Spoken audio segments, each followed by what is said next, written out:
Mike's Daily Podcast. What? Another one? Oh yeah, it's a new day. It's episode 1281. 1281! My name is Mike Matthews, broadcasting from Café Anyway, located somewhere in Podcastro Valley, my friends. My friends. Remember when John McCain was trying to become president?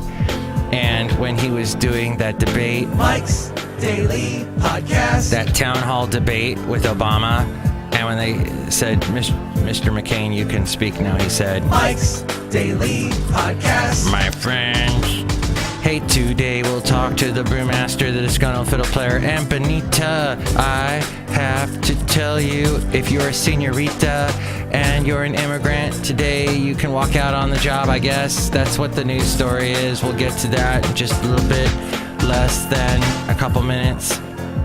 In the news segment we call Mike's Daily Podcast. Mike's Scavenger Hunt.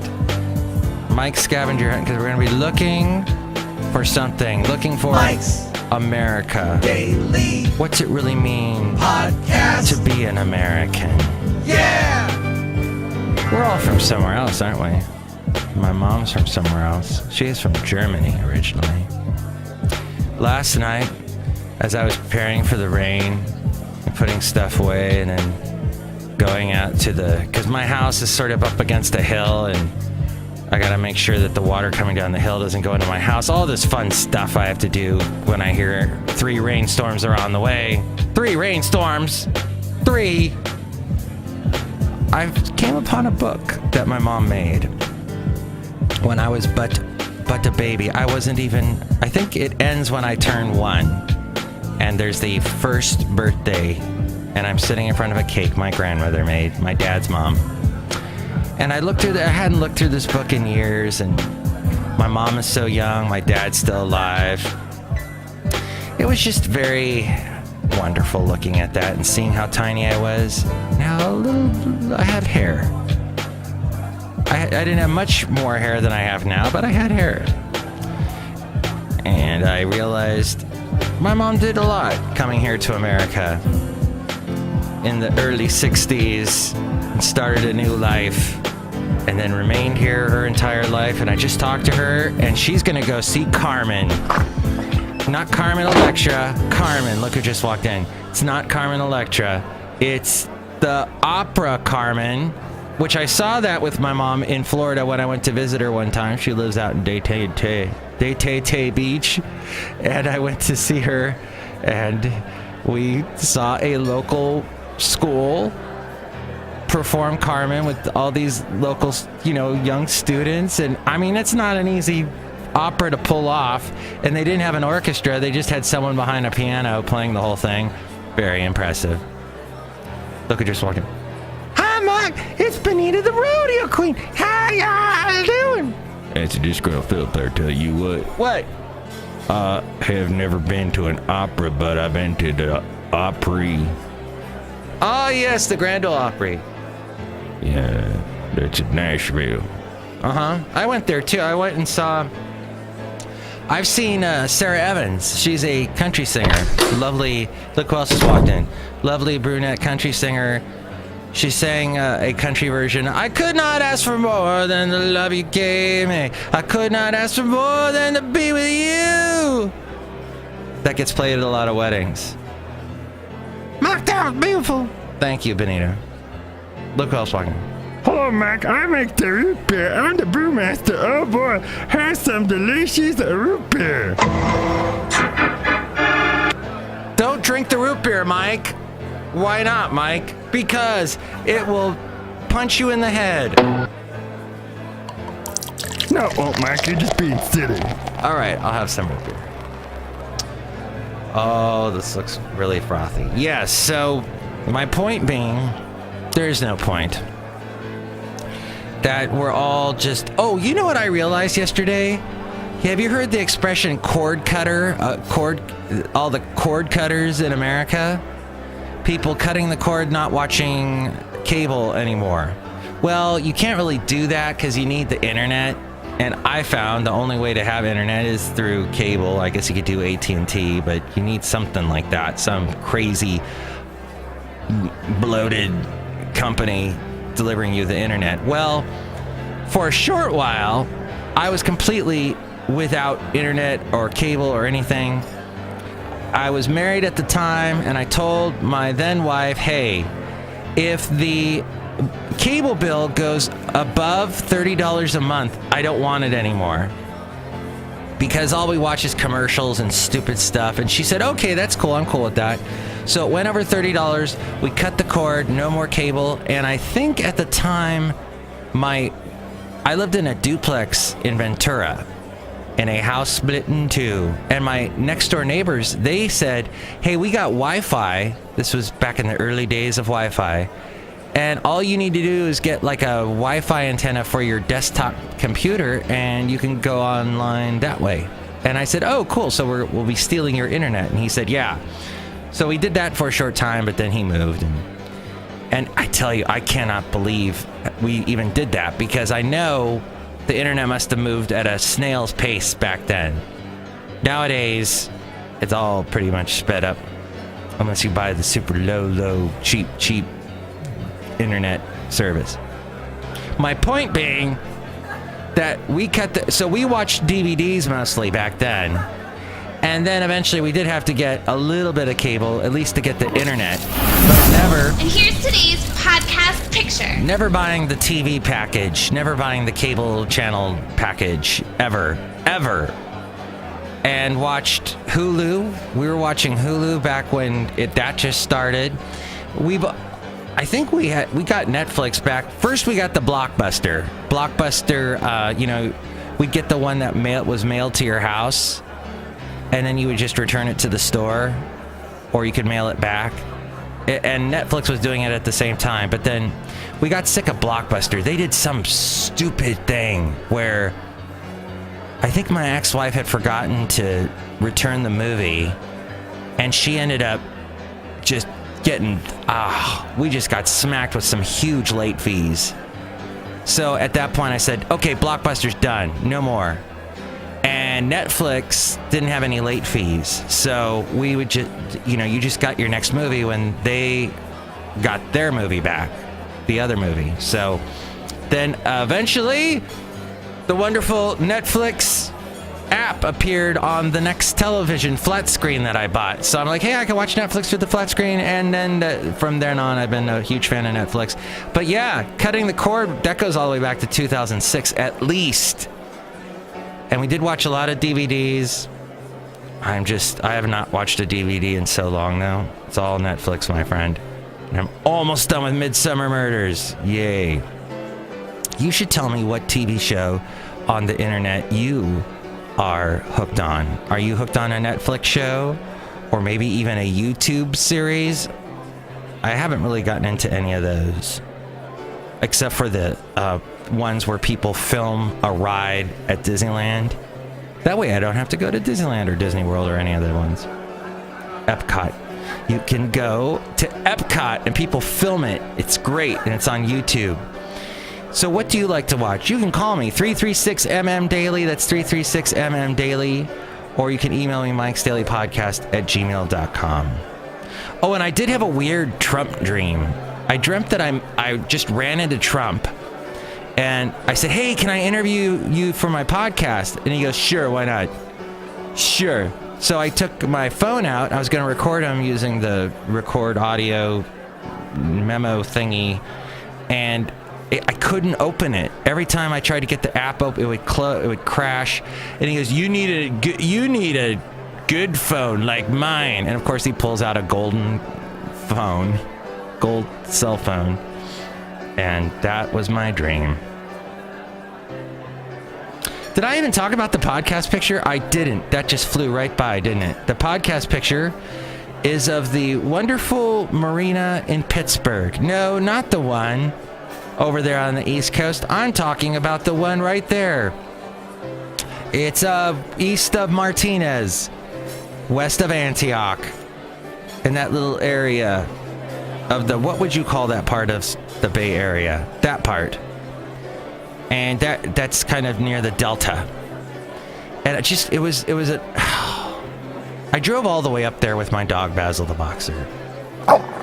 And it was kind of a pain because we get there and it's raining, and I'm like, oh, I drove all this way. But there's this little cafe that's right there in the marina where they also let you rent kite surfing tools to go kite surfing. They do a lot of that there in Pittsburgh, which is not spelt like Pittsburgh, PA. I think they don't have as many T's or something. Anyway, see that picture now at Mike'sDailyPodcast.com, and I put a smiley face in there. Try and find it. Off in the distance, you'd have to blow up the picture to really see it, but way off in the distance too, they've got the cool wind turbine machines out there that they turn them on and it blows all the clouds away. No, it does. The wind blows the turbines, and that makes the electricity so that you're able to hear this podcast, so that Trump is able to listen to this podcast through his gold phone. But see that picture now at Mike'sDailyPodcast.com. You can also go there to help out this show through the Amazon link. Click on that, buy whatever it is you're going to buy. That helps us out. Maybe you're going to buy yourself a new flat screen. Or maybe you're going to buy an Amazon Prime and watch TV shows through the Amazon Prime thing. I can't get into any of those shows. The Man in the High Tower, whatever. High Tower shoes. Forget that. High tops. That one? No. I'm just not into any of there. But whatever, you can go through Mike'sDailyPodcast.com, and that helps us out. There's also the PayPal. You can help us out that way. And there's also the past podcast pictures and past interviews that I have done.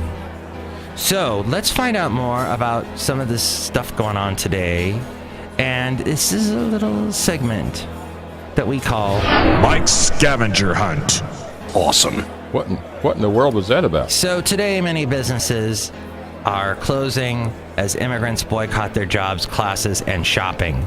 Immigrants in Washington, D.C., as well as, I just lost the story. Where'd it go? Oh, there it is. Oh, yeah, that's what we're doing, the scavenger hunt. So this is what we're doing. We're trying to find where the immigrants are, because it's a day without them. In D.C., Philadelphia, Austin, Texas, other major U.S. cities, I'm sure here in California. I remember when I lived in Ventura, we did a similar thing. And we had a sister station. All the radio stations, we were in this one building, and this one sister station was like a hip-hop station, but we were targeting the Latino community, so we had basically every DJ was Hispanic, so they all left. So that radio station was completely empty the day without immigrants to protest. Other major U.S. cities plan to stay home today as part of a strike. Coming on the heels of roundups of undocumented immigrants nationwide, organizers urge legal residents, as well as undocumented ones, to participate in the boycott in response to President Trump's crackdown on immigration, which includes plans to build a border wall and a temporary immigration ban on nationals from certain Muslim-majority nations. So it is interesting, the last time this happened was when there was a Republican in office. Even though the Democrat we had in office for 8 years apparently evicted more illegal immigrants than anyone. From doctors to dishwashers, immigrants are integral to daily life in the U.S., said the CEO of National Council of La Raza. The celebrity chef, that would be Chef Jose Andre. He decided to close his Washington, D.C. restaurants today. And he said he decided to close after a few hundred of his employees told him they weren't coming to work today.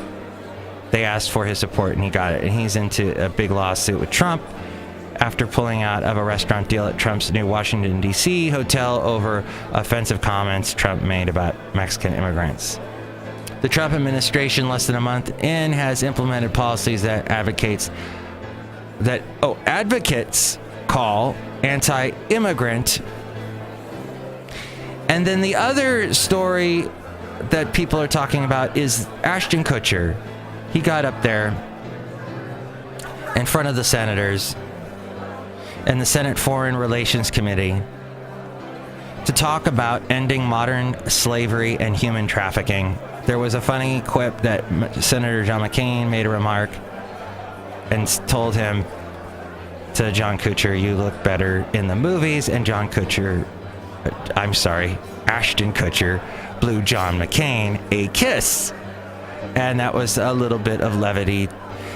And then we got into the very serious topic of human rights. Ashton was seated next to Human Rights First President and CEO Elisa Massimo, and said that he was here to defend the right to pursue happiness. And that he said internet trolls frequently tell him to stick to his day job. So he defended his position by explaining that those day jobs are being the chairman and co-founder of Thorn, a company that builds software to fight human trafficking and the sexual exploitation of children. And he mentioned that he is the father of two, with Mila Kunis, a 2-month-old and a 2-year-old daughter, and insisted that he was at the hearing to defend their right to pursue happiness and ensure society that defends that as well. Amid his appeal to committee, Kutcher held back tears as he shared things he's experienced during his travels to save children from trafficking, giving horrific examples of individuals who suffered sexual abuse. He also addressed what the government can be doing to prevent trafficking going forward, as well as what can be done for individuals after they are saved so they don't fall back into that world. Mila Kunis, meanwhile, is in commercials for, is it Jack Daniels? What's that, whatever hard liquor it is. And she is the voice of that Peg, an American Dad. No, Family Guy, whatever. Didn't mean to end on that note, but I hate Seth MacFarlane. You know, Seth MacFarlane basically ruined Cosmos. The original Cosmos with Carl Sagan, that show, which was in the late 70s, early 80s, that was geared for really smart people that watched PBS back then. The smart people with their sideburns, because everyone had sideburns back then. The new show that Seth MacFarlane started, Seth MacFartlane, because that's all his jokes, I don't like him much, had the very brilliant Neil deGrasse Tyson, and had the very brilliant Neil deGrasse Tyson talk down as much as possible to appeal to the Fox viewers, because the show appears on Fox. So he had to talk down, and they had to put cartoons in it. It was lame. Oh, and let's get the biggest special effects we can buy, because I'm Seth frickin' MacFartlane. Ugh! You go, Ashton Kutcher. Very proud of Ashton. Very proud of the immigrants. Very proud to be the son of an immigrant. We're all basically from immigrants. Unless you're an American Indian. And then I just offended you, and I'm sorry. Hey, thanks for listening to the show, though. Good luck with that pipeline thing up in Dakota. Dang, that's crazy up there, isn't it? She's gonna put a pipeline right under the Missouri River, and they're gonna, like, in the process, go right through all this. What would you do, Catholics, if they put a pipeline right through the frickin' Vatican? What would you do? That's what they've got. That's the situation. I know money's involved. We make money from the oil that comes from Canada, wherever it's coming from, but it's going through sacred lands. We get so, I don't know. We get so lackadaisical about native lands here when we talk about native lands in America. We think of, I don't know what we think of. We think of some, desert somewhere. Burgermaster. And no, these are sacred lands, and they should not be disturbed. And they're going to put a pipeline through it, and that's why they're protesting, among other reasons. And it's environmentally crazy. What if that oil spills? Anyway, I didn't mean to end on that note. I wanted to end on the note that I hope we all try to get along. Thank you, Rodney King, for saying that years ago.